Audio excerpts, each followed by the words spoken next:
En octubre de 2011, Brittany Roberts, directora de arte afincada en Portland y de 29 años, emprendió una solitaria excursión por el Parque Nacional de Acadia, Maine. Debía regresar en 2 días, pero no lo hizo. Pasaron 8 años hasta que el bosque le devolvió lo que había estado ocultando. Su cuerpo fue encontrado bajo una roca en la que alguien había esculpido un rostro humano.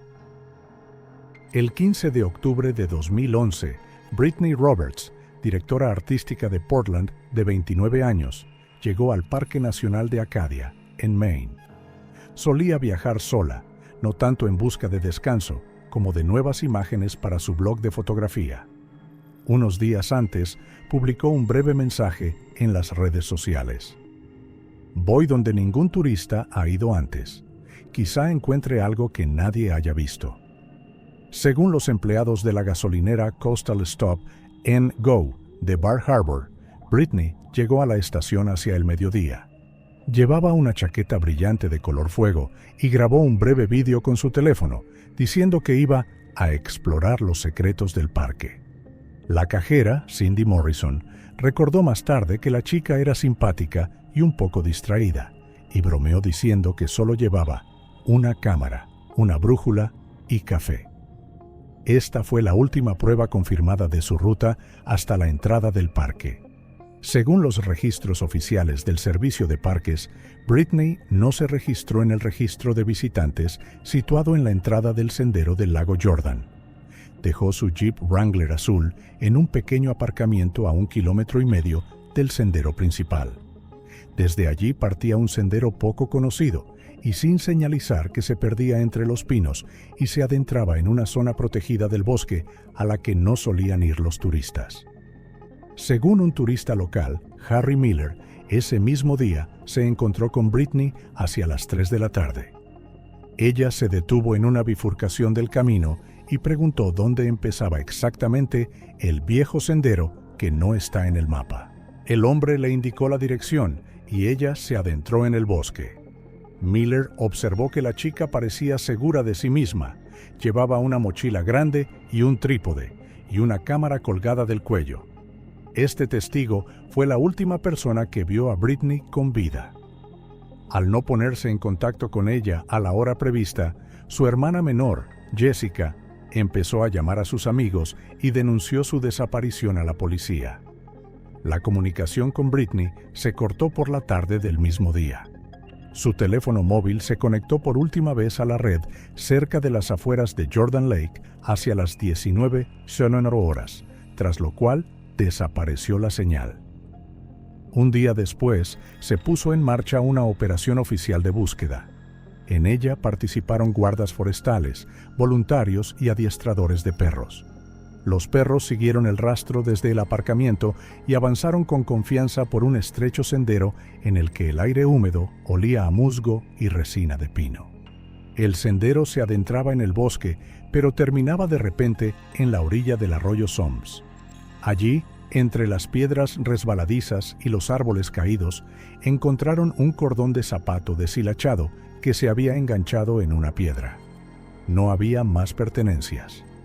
El agua del río en aquel momento era fría y rápida, sobre todo después de varios días de lluvia. La versión del accidente parecía la más probable. Brittany podría haber intentado vadear la corriente, podría haber sido arrastrada por la corriente, pero nunca se encontró el cuerpo. Los equipos de búsqueda peinaron las orillas durante varios días, utilizando embarcaciones y sistemas de cuerdas. Un helicóptero sobrevoló el cauce y la zona desde el lago hasta la costa, pero no se encontraron señales de ninguna persona.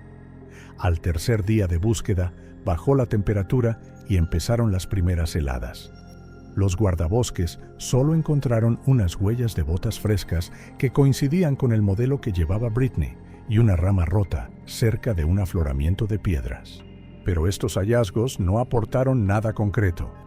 La policía registró oficialmente la desaparición como un posible accidente relacionado con el cruce de una barrera de agua. No se encontraron indicios de delito en el lugar de los hechos, ni señales de lucha, ni objetos extraños. El informe de los guardas declaró que la niña podría haber muerto de hipotermia o ahogada. A pesar de ello, la familia no estuvo de acuerdo con las conclusiones. Jessica Roberts, la hermana menor, inició su propia búsqueda, pero esa es otra parte de la historia. En octubre de 2011, Acadia se tragó a otra persona y parecía que para siempre. Habían pasado varios meses desde la desaparición otoñal de Brittany Roberts. En el invierno de 2011, por fin se suspendió la búsqueda. Los informes del Servicio de Parques Nacionales indicaban probable muerte debida a un accidente al cruzar una barrera de agua. No se ha encontrado ningún cadáver. La redacción era seca y definitiva, pero para la familia Roberts fue solo el principio de un largo silencio. La hermana menor, Jessica, entonces una estudiante universitaria de 22 años en Boston, no estaba de acuerdo con la versión oficial.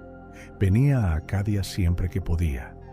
En las fotos de la policía recordaba el acantilado cercano al arroyo Somes, el lugar donde, según los investigadores, había desaparecido el rastro del perro. Volvía allí una y otra vez. En una entrevista con el periódico local Bar Harbor Times, Jessica dijo: «Mi hermana no hizo nada estúpido. Sabía ir de excursión por las montañas. Algo más ocurrió allí». En el invierno de 2012, el caso se archivó oficialmente. Se interrumpieron las actividades operativas. En Bar Harbor solo quedaban algunos carteles de la mujer desaparecida, desvaneciéndose lentamente en la nieve y el viento. El jeep de Brittany, que la familia se negó inicialmente a llevarse, fue finalmente transportado a Portland. En su interior no se encontró nada nuevo, solo un viejo mapa y una botella de agua vacía. Jessica comenzó su propia investigación. Publicó nuevos folletos, habló con guías locales que conocían el parque mejor que nadie. Uno de los guardabosques que trabajaba en Acadia en aquella época lo recordaría más tarde. Venía casi todos los meses. Traía café para los buscadores. Preguntaba por los senderos que no estaban marcados en los mapas. No creía que su hermana hubiera sido arrastrada. En la primavera de 2013, Jessica se unió a varias comunidades en línea dedicadas a los desaparecidos en parques nacionales. Fue allí donde se encontró por primera vez con historias similares a la de Brittany. Excursionistas que habían seguido el sendero oficial se habían desviado unos cientos de metros hacia un lado y nunca habían regresado. Algunos usuarios del foro afirmaban que había tramos abandonados de los antiguos senderos en la zona de Acadia que habían sido eliminados de los mapas después de los años de la guerra porque estaban asociados a lesiones y accidentes. Jessica empezó a crear su propia base de datos. Guardó todos los mensajes, coordenadas, capturas de pantalla, incluso extractos de viejos diarios de viaje. En junio de 2013, escribió a los archivos del Servicio Geológico de Maine y recibió varias copias de mapas antiguos en los que aparecían zonas rocosas cercanas a Jordan Pond, que ahora están cerradas a los turistas. En los márgenes de estos mapas había pequeñas marcas, cruces junto a las leyendas Face Cliff y Old Quarry Ridge. Le pareció que uno de estos puntos podía coincidir con el lugar al que se dirigía su hermana. Entre las pertenencias de Brittany, recuperadas tras la investigación, había un cuaderno sencillo con páginas amarillas. La mitad de las páginas estaban empapadas de humedad, pero en una de las que sobrevivieron se podía leer: «Tenemos que encontrar la roca donde está tallada la cara. Dicen que allí hay un silencio que no hace eco». Jessica no sabía cuándo lo había escrito, pero esta frase se convirtió en una obsesión para ella. Según amigos de la familia, la niña pasaba cada vez más tiempo en el parque. Pasaba la noche en una tienda cerca de la entrada norte, participaba en caminatas voluntarias y fotografiaba antiguos senderos. Los lugareños la recordaban como la que buscaba fantasmas en el bosque. Uno de los propietarios del camping dijo que Jessica le hablaba a menudo de las viejas leyendas de Acadia, de caras de piedra en las rocas que supuestamente aparecían tras las desapariciones. Poco a poco, el caso de Brittany empezó a atraer la atención de los periodistas. En el verano de 2014 se publicó un artículo sobre ella en un popular sitio web dedicado a los desaparecidos en la naturaleza. El autor del artículo describía la cronología de los hechos, añadía fotos del lugar de la búsqueda y citaba las palabras de Jessica. No estoy buscando un cuerpo, busco la razón por la que el bosque se la llevó. Tras la publicación, la chica recibió varios correos electrónicos de desconocidos. Uno de ellos contenía la frase: «Hay una roca, mira hacia el este, ten cuidado». Nunca se identificó al remitente. La carta quedó registrada en los archivos policiales, pero no se llevó a cabo ninguna investigación oficial. No había pruebas de que el mensaje fuera auténtico. Para Jessica era otra señal de que la historia no había terminado. Siguió buscando cualquier mención del lugar donde podría haber estado su hermana.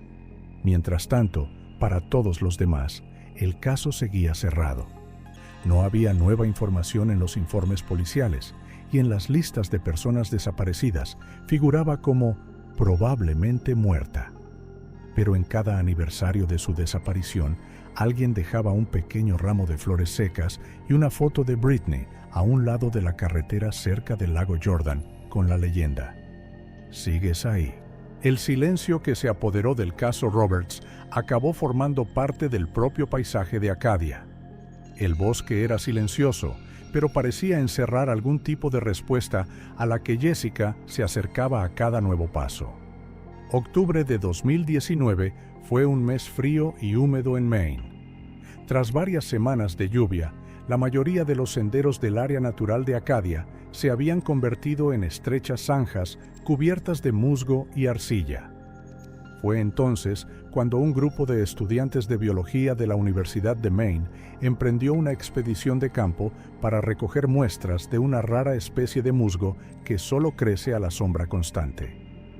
El objetivo de su ruta era una sección remota del bosque más allá de los límites oficiales del parque, un lugar al que los turistas no acudían debido a la dificultad del terreno. La estudiante Lisa Morton, que más tarde testificó ante la policía, recordaba: «Estábamos subiendo una cuesta empinada y resbalaba bajo los pies. Cuando miré hacia atrás, vi a Tom tropezar y caer de rodillas. Pensó que había tropezado con una roca, pero algo brillaba bajo la capa de musgo. Resultó que no era una piedra, era el borde de una vieja mochila caqui que sobresalía del suelo. El material estaba tan cubierto de tierra y raíces que podía confundirse con parte del paisaje. La mochila yacía en la ladera de una colina a unos 15 kilómetros del lago Jordan y a más de 800 metros del arroyo más cercano, en un lugar donde la corriente no podía arrastrar físicamente ningún objeto. Cuando los estudiantes desenterraron con cuidado la mochila, esta emitió un sonido sordo y crujiente. La cremallera estaba oxidada y la tela se había desmoronado por partes. En su interior encontraron restos descompuestos de ropa, una botella sin tapón y algo que parecía un cuaderno. Lisa Morton dijo que al principio querían llevar el objeto a la universidad, pero cuando vieron las iniciales BR en la tapa, decidieron informar inmediatamente a las autoridades. 2 días después, la mochila fue entregada oficialmente a la oficina del sheriff del condado de Hancock. Durante el examen inicial, los expertos confirmaron que el objeto encontrado tenía una antigüedad considerable. El tejido de nylon había sufrido una grave biodegradación y los cierres estaban cubiertos de óxido. En su interior se identificaron varias cosas: un cuaderno podrido, un mapa plegado del Parque Nacional de Acadia, una botella vacía con la firma de una marca de viajes y un pequeño cargador portátil. El cuaderno fue lo que más llamó la atención. El papel se había reblandecido y pegado. Algunas de las páginas habían desaparecido, pero se podía distinguir la escritura en unas pocas. En el laboratorio de criminalística del estado lograron leer un fragmento que decía: «Más lejos del rastro, ladera este, piedra con rasgos. El lugar no es como los demás». Este registro fue el primer indicio concreto de que Britney Roberts, desaparecida en esa zona en 2011, se adentró deliberadamente en el bosque y no se perdió por accidente. El mapa encontrado en su mochila estaba doblado por la mitad y tenía una ruta claramente marcada con bolígrafo rojo. La línea empezaba cerca del lago Jordan, pasaba por varias ramificaciones poco conocidas y terminaba con una cruz en el lugar exacto donde se encontró la mochila. En el reverso del mapa, alguien dejó una breve inscripción: si la encuentras, no sigas adelante. No fue posible determinar quién y cuándo hizo esta inscripción. Tras la identificación oficial de los objetos, la policía se puso en contacto con la familia de Roberts. La hermana del desaparecido, Jessica, acudió a Bar Harbor para examinar el material. Reconoció inmediatamente la mochila, la misma que aparecía en las fotos de viaje de Britney. La foto muestra un distintivo parche de tela caqui y un rastro de hilo quemado. Para la familia, era la primera confirmación en 8 años de que Britney había llegado realmente a la zona a la que se dirigía. Durante varios días después del hallazgo, el lugar estuvo rodeado de cinta y los expertos forenses trabajaron en la ladera. Según la oficina del sheriff, no se encontraron huellas de animales ni restos alrededor de la mochila que pudieran indicar una presencia humana. Lo único que llamó la atención fue la extraña ubicación del propio objeto. Estaba tirado en una pequeña depresión natural, casi bajo las raíces de un viejo pino, como si alguien lo hubiera colocado allí deliberadamente y lo hubiera cubierto de tierra. Un portavoz de la policía del condado declaró en un comunicado de prensa: el descubrimiento cambia la versión anterior de los hechos. Los investigadores creen que la señora Roberts continuó tierra adentro y no se vio afectada por la corriente del río. Su ruta, registrada en el mapa, indica un intento deliberado de llegar a un lugar concreto, que ella misma había marcado.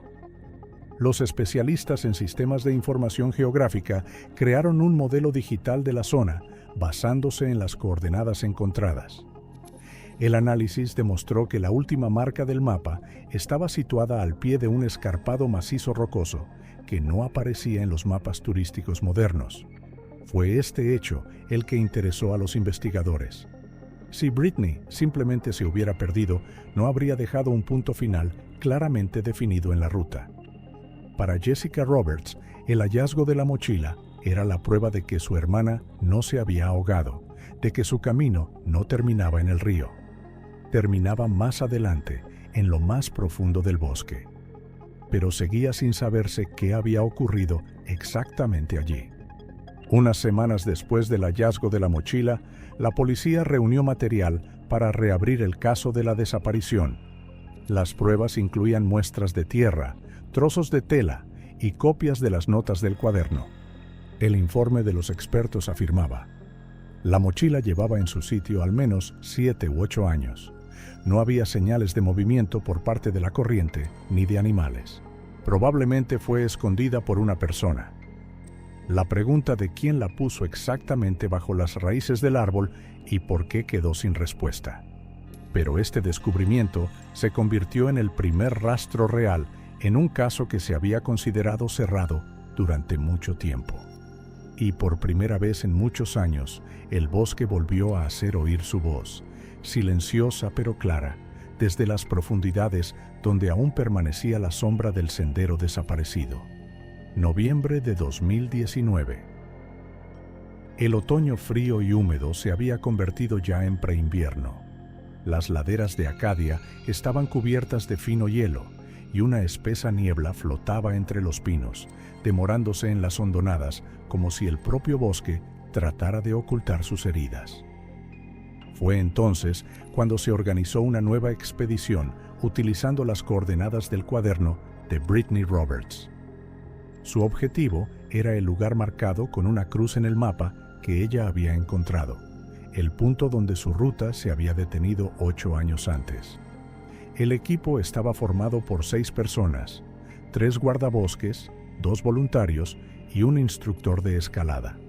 A ellos se unió un representante de la oficina del sheriff del condado de Hancock, encargado de registrar oficialmente la búsqueda.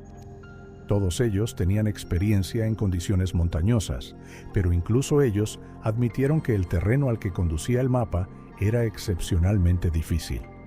No había carreteras y la ruta más corta era a través de una antigua zona maderera cubierta de zarzamoras y cortavientos. La búsqueda comenzó por la mañana. La temperatura no superaba los 0 grados y el aire era claro pero húmedo. Según las memorias de uno de los expedicionarios, el guarda forestal Paul Donahue, el suelo contenía hielo bajo la capa superior de hojas y cada paso sonaba como si camináramos sobre cristal.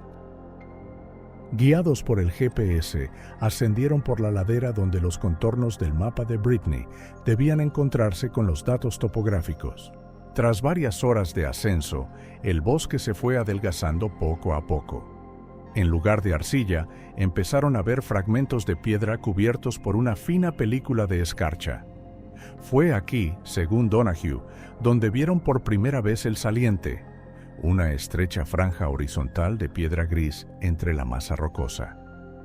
Parecía una terraza natural formada por antiguos desprendimientos. Desde la distancia, la superficie brillaba como si estuviera cubierta por una fina capa de hielo, razón por la que este lugar recibió más tarde el nombre de Ice Ledge, saliente de hielo. Subir hasta él era peligroso. Había que atar cuerdas y clavar ganchos directamente en la roca helada.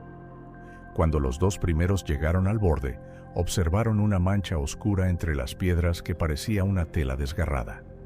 Era una tienda de campaña. Era vieja, medio podrida, pero aún en pie. Sus arcos de aluminio estaban doblados, pero la forma seguía intacta. La entrada estaba parcialmente cubierta de tierra y hojas caídas, pero el cierre permanecía cerrado. Dentro se encontraron varios objetos: un bastón de turista oxidado, 2 latas de conserva vacías, un trozo de lona que había servido de ropa de cama y un saco de dormir. La tela del saco estaba mejor conservada de lo esperado. El frío y la falta de luz solar directa habían detenido el proceso de putrefacción. La cremallera tenía una etiqueta metálica con las iniciales BR. Alrededor de la tienda había una pequeña zona de no más de 3 metros de ancho. Tenía rastros de vida antigua, un anillo de piedra para un fuego, restos carbonizados de madera, 2 piedras dispuestas en forma de asientos. En el borde de la terraza encontramos los restos de una cuerda tirada sobre la rama de un árbol. Presumiblemente, se utilizaba para recoger agua de lluvia o secar cosas. Todo parecía como si alguien hubiera estado viviendo aquí durante varios días, quizá más. Al inspeccionar más a fondo, Donahue se fijó en la pared trasera de la roca que formaba una barrera natural detrás de la tienda. La superficie estaba húmeda y oscura, pero había algo en ella que no pertenecía a la naturaleza. Mirando de cerca, los guardabosques vieron un tosco grabado en la roca, el perfil de un rostro humano.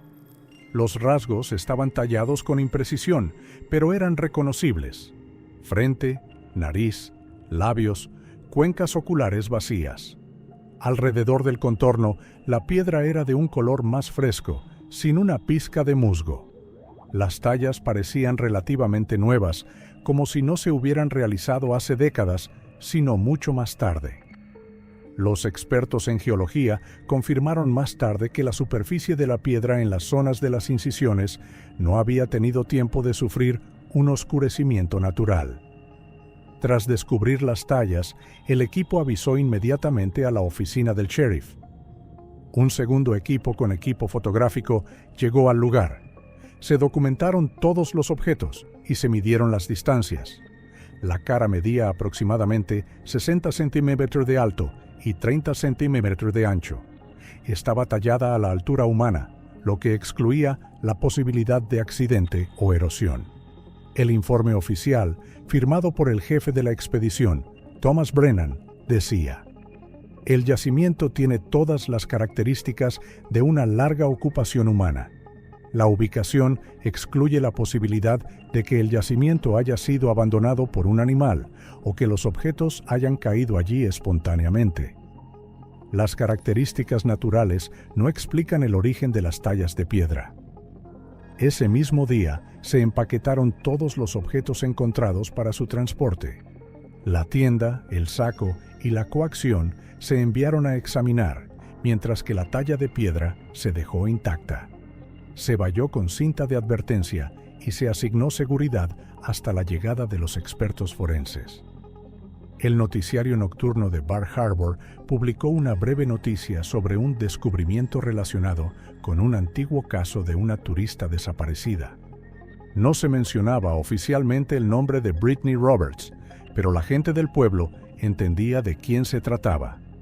Para ellos, la historia de la niña que se llevó el bosque hacía tiempo que se había convertido en leyenda. A la mañana siguiente, cuando se despejó la niebla, los guardas hicieron fotos panorámicas del saliente. Mostraron que la terraza estaba rodeada de paredes escarpadas y era prácticamente inaccesible sin equipo especial. La altura era de más de 100 pies y desde abajo el lugar estaba completamente cubierto por densas copas de árboles. La terraza donde estaba instalada la tienda parecía el escondite perfecto, segura y apartada al mismo tiempo. Y sin embargo, en medio de la tranquilidad de las montañas y el silencio del bosque, el rostro tallado en la piedra daba la impresión de algo ajeno, extraño a este lugar. Nadie podía explicar quién lo había dejado aquí y por qué. 2 días después del descubrimiento de la terraza con el rostro tallado, un equipo de guardas forestales regresó al lugar con expertos forenses. El tiempo había cambiado radicalmente. Soplaba un viento frío con lluvia punzante procedente del océano, y las laderas de Acadia estaban cubiertas por una fina capa de hielo. El ascenso al Ice Ledge se hizo más difícil. Las cuerdas resbalaban en las piedras mojadas y los ganchos metálicos se congelaban en la roca. No obstante, la expedición se dio a la tarea de examinar en detalle la roca en la que estaba tallada la cara. El informe oficial del Servicio de Parques Nacionales señaló más tarde que, durante la segunda inspección, los expertos observaron un gran bloque de piedra al pie de la terraza. Tenía una forma inusual, con bordes afilados por un lado y una superficie lisa por el otro, como si alguien lo hubiera movido. La roca no estaba en su posición natural. Su base estaba sobre una capa de tierra fina que parecía más fresca que el musgo y el líquen de alrededor. El guardabosques Paul Donahue fue el primero en darse cuenta. En su testimonio dijo: «Parecía estar vacío debajo de la piedra. Cuando la pisé, oí un sonido sordo como el de una caja de madera al ser golpeada. Decidimos comprobarlo». Los 5 hombres consiguieron mover la roca solo unos centímetros. Luego utilizaron palancas metálicas y fueron desplazando el peso de la piedra hasta abrir una estrecha abertura de poco más de medio metro de ancho. De ella salían olores fríos y húmedos. A la luz de las linternas se veía una depresión detrás de la piedra, una pequeña gruta de origen natural.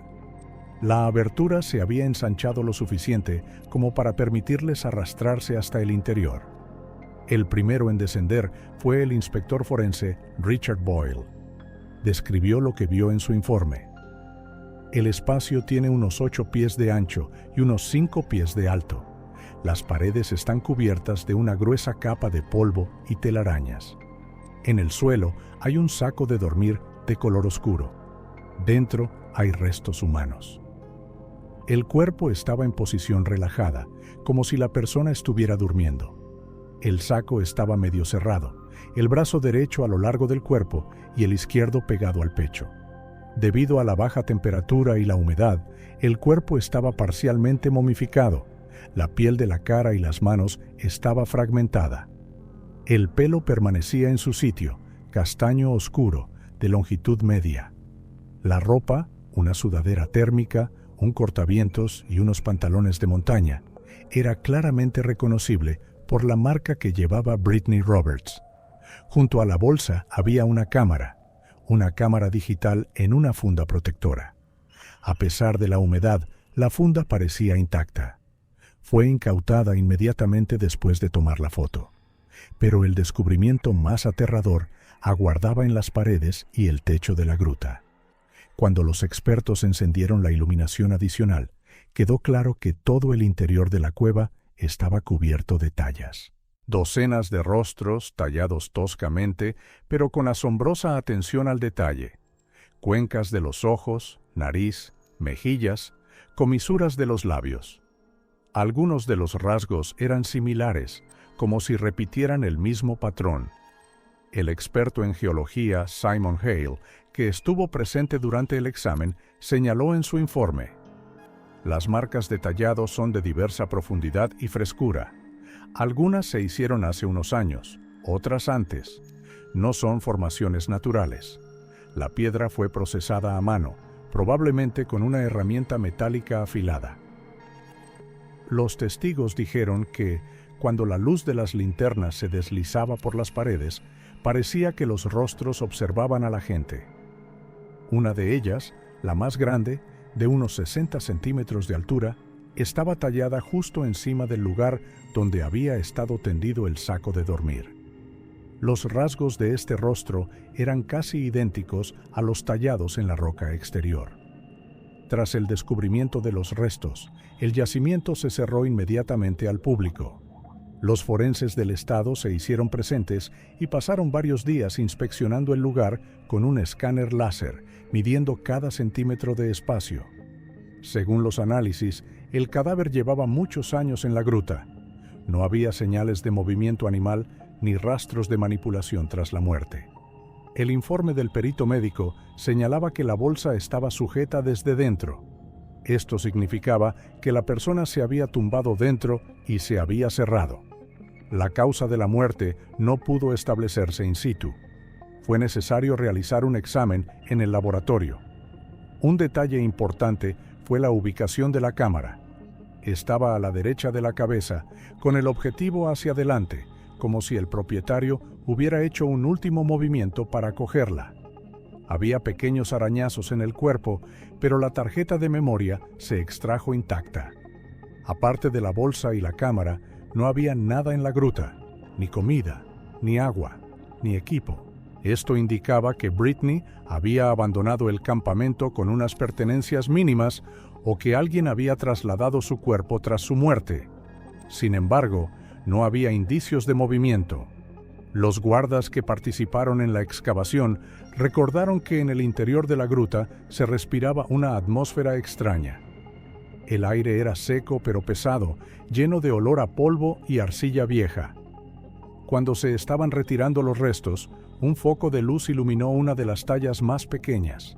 Se podía distinguir el contorno del rostro de una mujer con el pelo corto.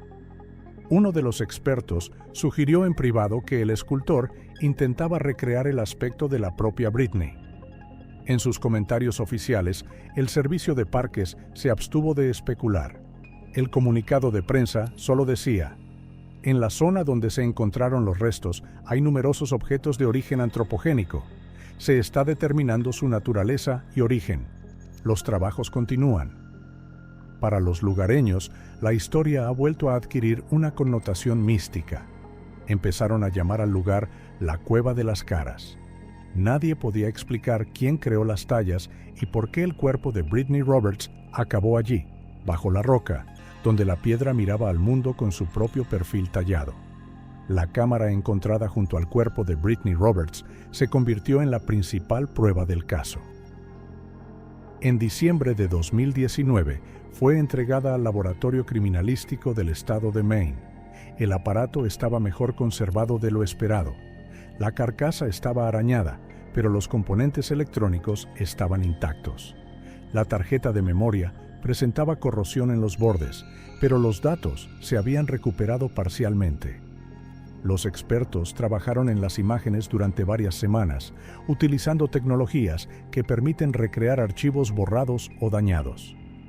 Los primeros resultados llegaron a finales de diciembre. La tarjeta contenía un centenar de fotos tomadas entre el 14 y el 15 de octubre de 2011, los mismos días en que Britney hizo su última excursión. Las primeras fotos me resultaron bastante familiares. Instantáneas de senderos forestales, el lago Jordan, el resplandor del sol sobre el agua. En algunas de ellas aparecía un selfie de una Britney sonriente con una chaqueta brillante. Está de pie contra una roca, lisa y ligera, sin rastro de tallas. Otra toma muestra su mochila tendida en una terraza, con una pequeña hoguera colgando. Estas fotografías daban la impresión de una excursión normal y corriente, solitaria pero tranquila. El problema empezó con la última serie de imágenes. Los investigadores observaron que había un intervalo de tiempo entre las imágenes. Según los metadatos, habían pasado varias horas entre el último paisaje y la siguiente foto. Cuando recuperaron el archivo dañado, pudieron ver una terraza con una tienda de campaña. Hay cosas dispersas en primer plano y la sombra de una persona al fondo, entre troncos de árboles. La figura está borrosa, pero se ve la silueta de un hombre con ropa oscura. Está quieto, sin mirar al objetivo, como si observara desde detrás de los árboles. Según los expertos, la distancia hasta él no superaba los 20 metros. El aumento solo mostró un contorno borroso de la cabeza y los hombros. No se pudo identificar el rostro. Este fotograma concreto se etiquetó en el informe como foto de una persona desconocida. La secuencia de archivo iba seguida de una interrupción brusca. A la imagen con la sombra le siguió una serie de 4 fotos borrosas, aparentemente tomadas a toda prisa. Una mostraba un fragmento de tierra, otra una imagen borrosa de las raíces de un árbol, y después una mancha oscura que parecía parte de un zapato o un trípode. El último archivo era un fondo borroso en movimiento continuo. Los expertos supusieron que la cámara había caído al suelo durante un movimiento o forcejeo. Las marcas en el objetivo lo confirmaron. Pequeños arañazos y partículas de arena permanecían en el cristal. El informe técnico indicaba que el objetivo se había dañado en el momento de las últimas tomas. Los análisis posteriores revelaron otro detalle. En la memoria del dispositivo se encontraron fragmentos de archivos borrados, datos que permanecían en el buffer. Podría tratarse de imágenes que alguien intentó borrar sin formatear completamente la tarjeta. Se recuperaron parcialmente. Varios fragmentos contenían imágenes repetidas de una roca con un perfil tallado, pero los metadatos inferiores contenían una fecha posterior a la desaparición oficial de Britney. Esto significa que estas fotos se tomaron cuando ella u otra persona aún utilizaba su cámara. Tras hacerse públicos los resultados del análisis, el servicio de prensa de la oficina del sheriff confirmó que, efectivamente, la cámara había detectado la presencia de otra persona. Se trataba de la primera prueba irrefutable de que Britney no estaba sola el día de su desaparición. El informe de los investigadores dice: hay razones para creer que una tercera persona estaba en la terraza con la víctima o cerca de ella en el momento de la última fotografía. Los especialistas del FBI que participaron en el descifrado de las imágenes intentaron reconstruir la silueta de la persona desconocida utilizando tecnología de análisis tridimensional de píxeles. Sin embargo, la baja resolución y el resplandor de la luz impidieron determinar ni su edad ni sus rasgos faciales. La conclusión de los expertos fue inequívoca. La persona no ha sido identificada, pero la presencia de una persona en el lugar de los hechos es innegable. Esta información cambió la naturaleza de la investigación. Anteriormente, el caso se había tratado como una posible muerte accidental, pero ahora se ha convertido en un caso criminal. El principal sospechoso era el hombre no identificado de la última foto. La policía empezó a comprobar todas las pruebas recibidas en 2011. Se prestó especial atención a los informes de los turistas locales, que entonces mencionaron a un extraño ermitaño que supuestamente vivía en la parte norte del parque. Uno de los testigos, residente en Bar Harbor, recordó haber visto a un hombre de mediana edad con el pelo largo y una mochila cortando leña, cerca de una antigua cantera de piedra. En aquellos años, la policía no le dio ninguna importancia. Ahora se han vuelto a revisar todos los testimonios antiguos. Los expertos también examinaron las huellas dactilares del cuerpo de la cámara. Se encontraron varios rastros parciales en la superficie, pero debido al largo tiempo transcurrido y a la humedad, no eran aptos para compararlos con las bases de datos. La única huella clara pertenecía a la propia Britney. A pesar de lo limitado de las pruebas, las fotografías fueron decisivas. Demostraron que el momento del encuentro en el bosque fue inesperado. A juzgar por el ángulo de la toma, Britney podría haber estado fotografiando el paisaje cuando apareció la figura del observador. Las imágenes posteriores sugieren que podría haber estado intentando huir o desviar la atención. Su muerte ya no parecía accidental. El informe oficial, publicado en enero de 2020, concluía con las palabras: las pruebas fotográficas confirman la presencia de una tercera persona en el lugar de la desaparición del ciudadano Roberts. Las acciones de esta persona pueden estar directamente relacionadas con su muerte. La investigación continúa. Y por primera vez en los 8 años posteriores a la tragedia, el bosque de Acadia volvió a cobrar vida. Esta vez no con el susurro del viento, sino con el susurro de unas fotografías que traían de vuelta lo que el propio bosque había tratado de ocultar. Febrero de 2020. La nieve en las montañas de Acadia era espesa y el viento del océano cortaba las copas de los árboles, creando un gemido sordo, casi humano. Fue en ese momento cuando la investigación sobre la muerte de Britney Roberts entró en una nueva fase. Tras analizar las imágenes de su cámara, la policía disponía de una única, pero importante, imagen: la silueta borrosa de un hombre entre los árboles. Este fue el comienzo de la mayor operación llevada a cabo en el condado de Hancock en los últimos años. Los investigadores del FBI y la policía local llevaron a cabo una serie de interrogatorios en Bar Harbor, Ellsworth y los pueblos de los alrededores. Mostraron un fragmento ampliado de una foto, una figura borrosa con ropa oscura y una franja clara en el hombro, y preguntaron si alguien había visto a una persona similar en la zona del parque. Propietarios de tiendas turísticas, guardas forestales, leñadores. Nadie reconoció el rostro. Uno de los guardabosques más veteranos, Howard Lynch, dijo: "A veces se ven ermitaños aquí, gente que no quiere que la encuentren. Estamos acostumbrados a que el bosque esté habitado por gente que huye de la sociedad". Sus palabras se incluyeron en el informe como una característica de la zona, un territorio donde se puede desaparecer para siempre. Al mismo tiempo, los forenses empezaron a estudiar los artefactos de la roca. Una cara tallada del Ice Sledge se sometió a un escaneado tridimensional para determinar la herramienta utilizada para crearla. El análisis de los microcortes mostró que la hoja era estrecha, con una curva, no como un cuchillo o un hacha normales. Se trataba de un cortador para pequeños trabajos en madera o piedra. Los expertos de la Universidad de Boston señalaron en su conclusión: el tipo de herramienta y la técnica indican la mano de una persona con experiencia en la talla. No se trata del intento casual de un turista, sino del trabajo de un artesano acostumbrado a trabajar con el material.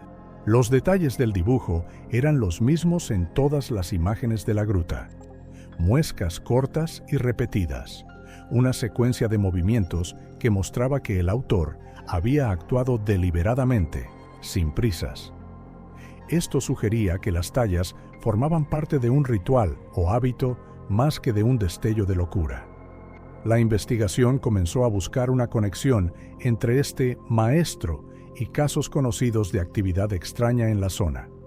En los archivos de la policía de Ellsworth se encontró un breve informe de marzo de 2009. Un cazador llamado Jeffrey Melton informó de un hombre extraño que supuestamente vivía en los bosques al norte de Acadia.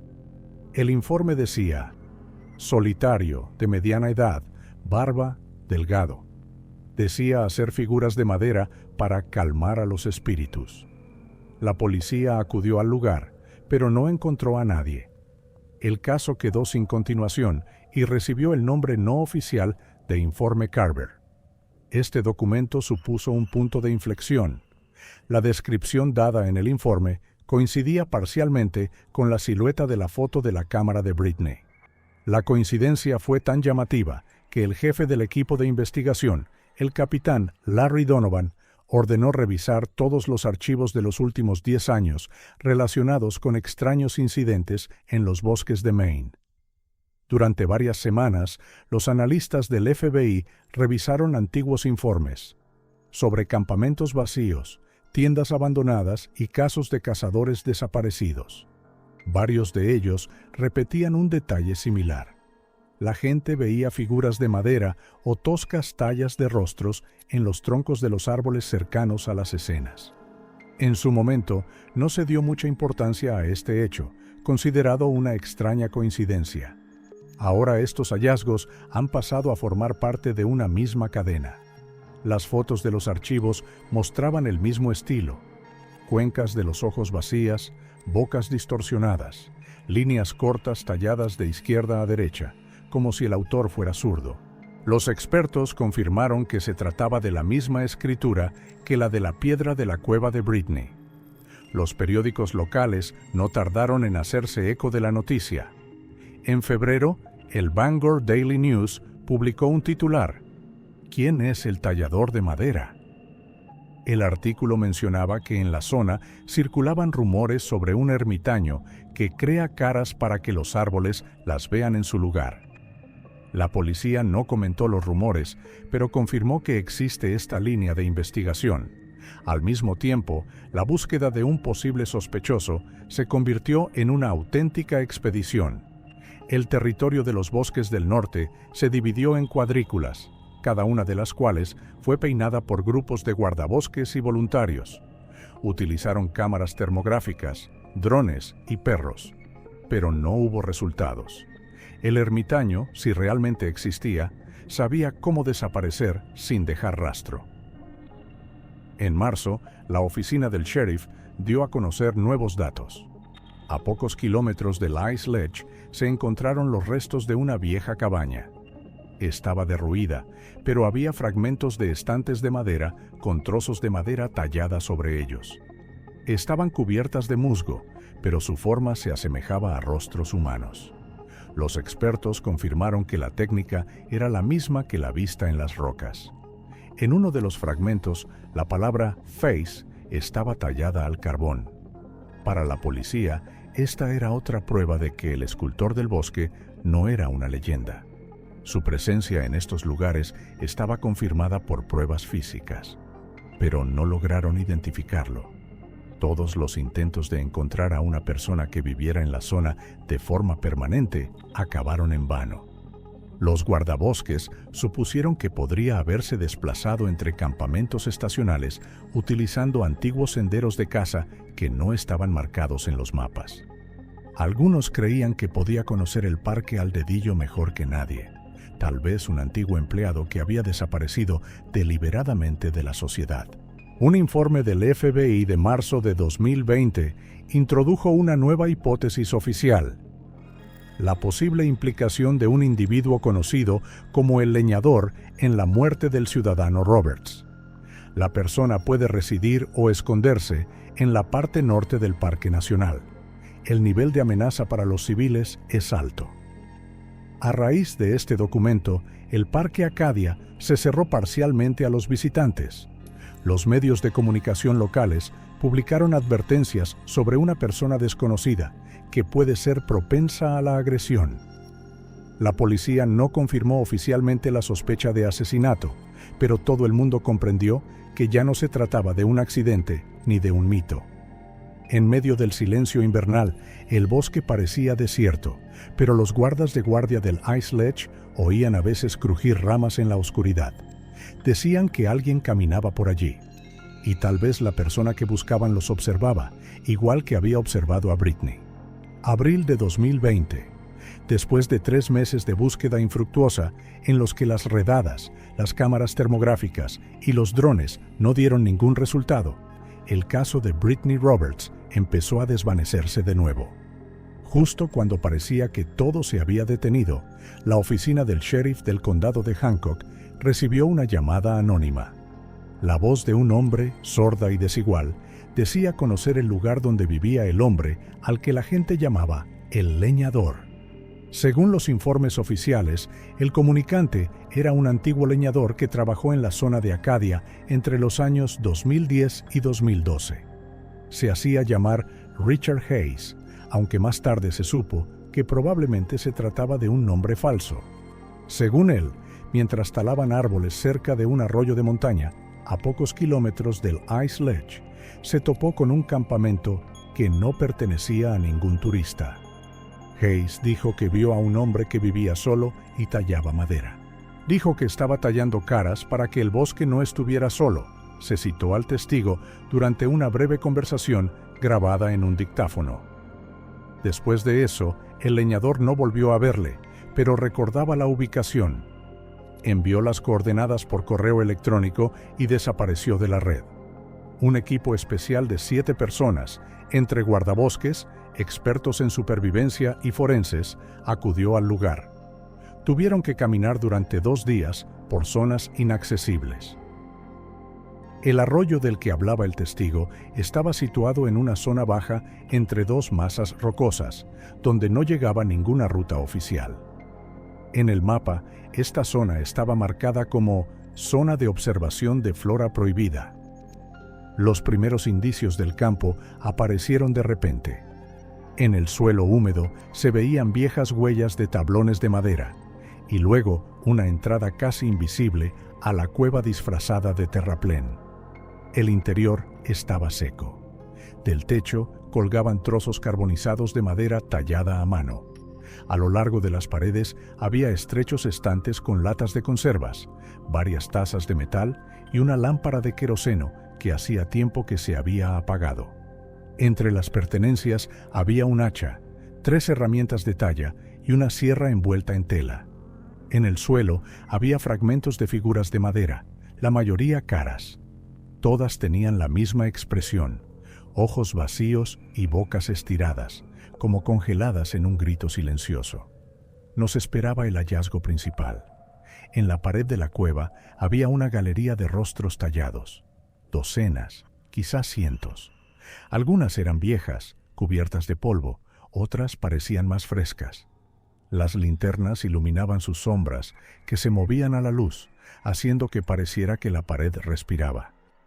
Uno de los rostros era más grande que los demás, casi tan alto como un hombre, y tenía rasgos familiares, las mismas proporciones, la misma expresión que las tallas de la roca donde encontraron a Britney.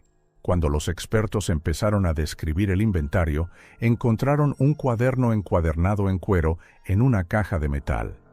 Era un diario. Las anotaciones estaban hechas con letra desigual, pero pulcra. Las primeras fechas son del verano de 2010. El autor describía la vida cotidiana.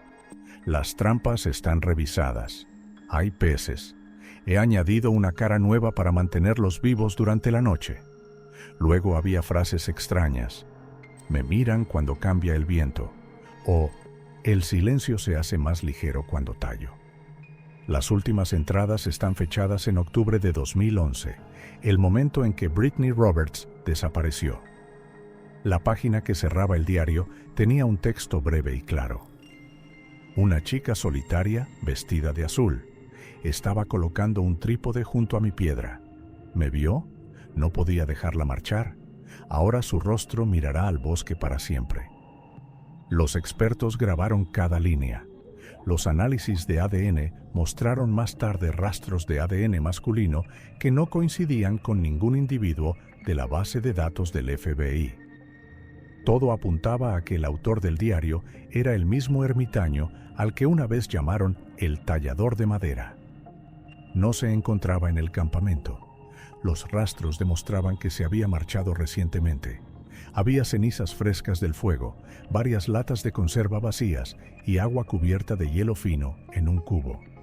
Cerca de la salida se encontraron huellas de botas que se dirigían hacia el bosque y se perdían entre las piedras. Ese día se examinó la zona hasta la noche. Los drones sobrevolaron la cordillera, pero no se encontraron rastros de ninguna persona. La búsqueda continuó durante varios días más, pero fue en vano. El Forrest Carver desapareció de la misma forma en que apareció, sin dejar rastro, sin explicación. El diario, las herramientas y varias figuras de madera se enviaron a un laboratorio de Portland. El análisis confirmó que las anotaciones eran auténticas y que las tallas habían sido realizadas por una sola persona a lo largo de muchos años. En algunas páginas, los investigadores encontraron restos de sangre mezclada con polvo de madera. Tras hacerse pública esta información, el caso de Brittany Roberts se clasificó oficialmente como asesinato, pero nunca se encontró al sospechoso. Los informes oficiales terminaban con la frase: "No se ha establecido el paradero de la persona desconocida presuntamente implicada en el crimen". Con el tiempo, la historia se convirtió en leyenda. Los lugareños empezaron a llamar a la roca del Ice Ledge la cara en la piedra.